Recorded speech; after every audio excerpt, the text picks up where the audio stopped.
Goku doesn't even need an introduction in my opinion. Even if you didn't watch Dragon Ball, you may at least know the name Goku.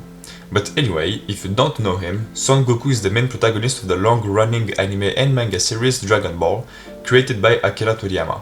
He is a cheerful and pure-hearted martial artist with extraordinary strength, who was sent to Earth as a child from the warrior race known as the Saiyans. Raised by a kind old man, Goku grows up loving adventure, training and friendly competition, constantly pushing himself to become stronger. Throughout the series, he protects Earth from powerful enemies, forms deep friendships with allies like Vegeta and Krillin, and discovers new transformations such as the legendary Super Saiyan. Known for his optimism, love of fighting strong opponents, and unwavering sense of justice, Goku has become one of the most iconic characters in anime history. Let's see how he can achieve his physique, strength, combat style, and overall skills. Of course, the main feature is his enormous physique.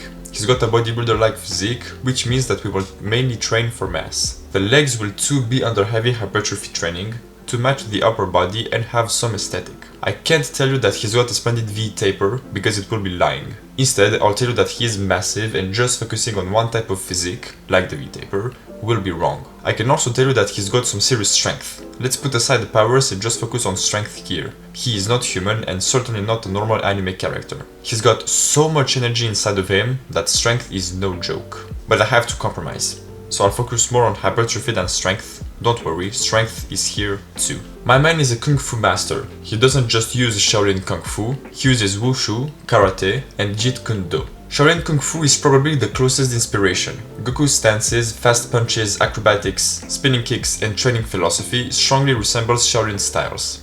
Early Dragon Ball was heavily inspired by classic Chinese kung fu movies. Wushu. His aerial movements, flips and flashy combinations look very similar to modern wushu performance fighting, which emphasizes speed, flexibility and spectacular techniques. Karate. Many of Goku's straight punches, front kicks and disciplined fighting posture resemble traditional karate basics. And jeet kune do. Philosophically, Goku fights like the system created by Bruce Lee. He constantly adapts, takes techniques from everywhere and focuses on efficiency and personal growth rather than strict forms. You can focus on only one if you want, but training them all will be best suited for a Goku-like combat style. Of course, stretching is vital for this type of physique, not only because he's an anime character and can technically do anything, but also because stretching will remove the stiffness in your muscles and give them more room to breathe. So stretching will give you more range of motion, will prevent injuries and can also help with recovery. Now let's talk about explosiveness. In all of my anime physique videos, I talk about plyometrics. Plyometrics are exercises that give you explosiveness through a fast stretch and contract action of a muscle. Of course, Goku is explosive since he's an anime character. But for once, I want to dedicate a whole day for plyometrics. The thing is, his muscle mass is creating a shadow over everything in this physique, so the 4 working days will be dedicated to hypertrophy and strength training. With that being said, if you train well enough the martial arts, you will get explosive, trust me. I'm talking from experience here. And last but not least, cardio. Be honest, do you do cardio? If you do or don't, I don't care. But if you want Goku's physique, you better start adding some at the end of every working day. Not much, just 15 minutes of light cardio on a treadmill or staircases. Goku isn't shredded, but he sure is jacked and we can see some definition in his muscles, so cardio is needed. Plus, with the hypertrophy training for the legs, it will be energy consuming for your cardiovascular system, so do your heart a favor and help it out. Like I said, it will help you a lot. Now the fun begins. Ladies and gentlemen, here it is, the workout plan. It is presented as follows: 2 upper days and 2 lower days. You have the exercise, the number of sets times number of reps. As I said a million times, you don't need a crazy amount of sets for muscle hypertrophy and strength. You just need 1 or 2 sets pushed to absolute failure. If we add the cardio, the combat training and maybe a job if you have one, believe me, 1 or 2 sets is the best your body can do. Plus, the nervous system recovers more slowly than the muscular system, and the nervous system commands muscle contraction. You'll see here 3 main rep ranges: 7 to 8, 9 to 10 and max, which is maximum amount of reps or seconds. They all give a great amount of hypertrophy, especially the 9 to 10 rep range, but like I said, we also need strength, so 7 to 8 will target this strength. The secret here is to go to failure between the rep ranges every time. For me, muscle adaptation only works if you go harder than last time, so give it your all. Let's start with upper 1, weighted dips. This will build a solid base for pectoral hypertrophy and overall pushing strength, targeting the pecs, front delts and triceps. If you can't do them on the rings, it will be harder because you'll have to stabilize yourself, so it will create more strength. Next, weighted pull-ups. This is one of the best, if not the best exercise for the back.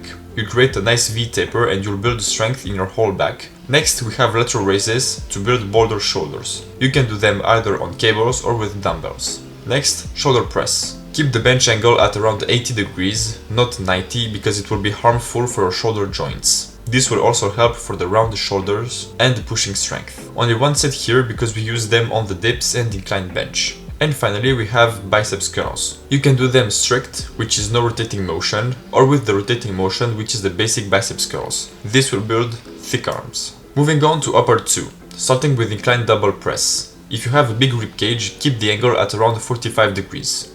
And if you have a normal rib cage, keep the angle at around 30 degrees.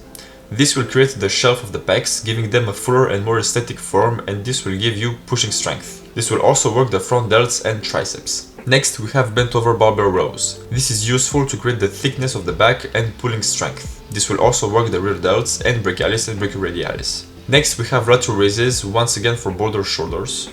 Then reverse flies. You can do them either on the machine or with cables. Either way, this will create the back roundness of your shoulders. And finally, cable overhead extension for triceps. This is by far one of the best exercises for triceps mass and strength. Moving on to lower days. Lower 1, starting strong with squats. This will create an overall leg strength and quads and glutes mass. This exercise is the best for vertical pushing strength. Next, we have Romanian deadlift for the posterior chain.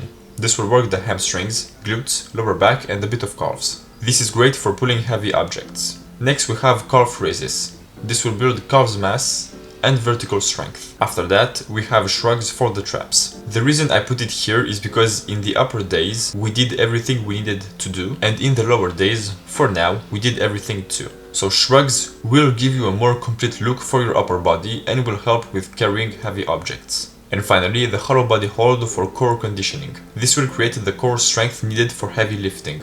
Hold the position for as many seconds as possible. Now the lower 2.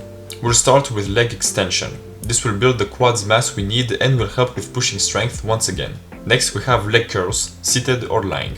I recommend seated curls because the tension will be greater throughout the whole movement. This will of course build mass and strength. Next, adductors machine for leg thickness. Many people overlook this exercise for leg thickness, but it is actually goated. After that, we have abductors machine for thickness once again. Some people don't recommend it because it can create too much thickness in the legs and glutes. So what I'll say is, if you see too much thickness, go from 2 sets to only 1. With only 1 set, you'll maintain the mass and strength. And last but not least, leg raises, either hanging or on the machine. This will build abs mass and strength once again. Rest for 2 to 3 minutes between every set, and that is even the warm-up sets. For the warm-up sets, try 2 sets of warm-up and don't already burn all your energy. Remember to always have a proper form for every exercise. Every morning on working days, choose one combat style and train for 30 to 45 minutes. Don't be excessive with it, just break a sweat and keep your heart rate steady, just like the cardio. At the end of every working day, do some light running for 15 minutes. Don't forget to stretch on the rest days for 15 to 20 minutes and please keep the rest days rest days. If you don't give at least 48 hours of recovery to your body, you'll annihilate every effort you did. This program works best 1 day on, 1 day off. If for some reason you can't do 1 day on, 1 day off, do 1 day on, 2 days off. This could work better. Depends on your body's recovery ability. To get jacked like Goku, you'll need to know your BMR and TDEE. Once you know them, you'll have to decide between being on a surplus, deficit or maintenance, calorie-wise. If you are fat and can't see your abs, be on a deficit. If you are too lean, like sub 12%, be on a surplus. And if you are at 12% body fat, you can be on a maintenance. Like I said, he's jacked, not ripped. If you want to know more things about nutrition, I made 2 videos that talk about that. The first one talks about the foundations of nutrition, macronutrients and micronutrients. The second one talks about the gut-brain axis, the connection between the gastrointestinal tract and the brain, or the whole body. And finally, if you want to learn more things about the muscular system, I recommend you my video that talks about that. If you want to see another physique on here, let me know it in the comments. And ladies and gentlemen, that was everything I had to say. I hope you found what you were looking for. And we will meet next time for some other video. Like always, take care.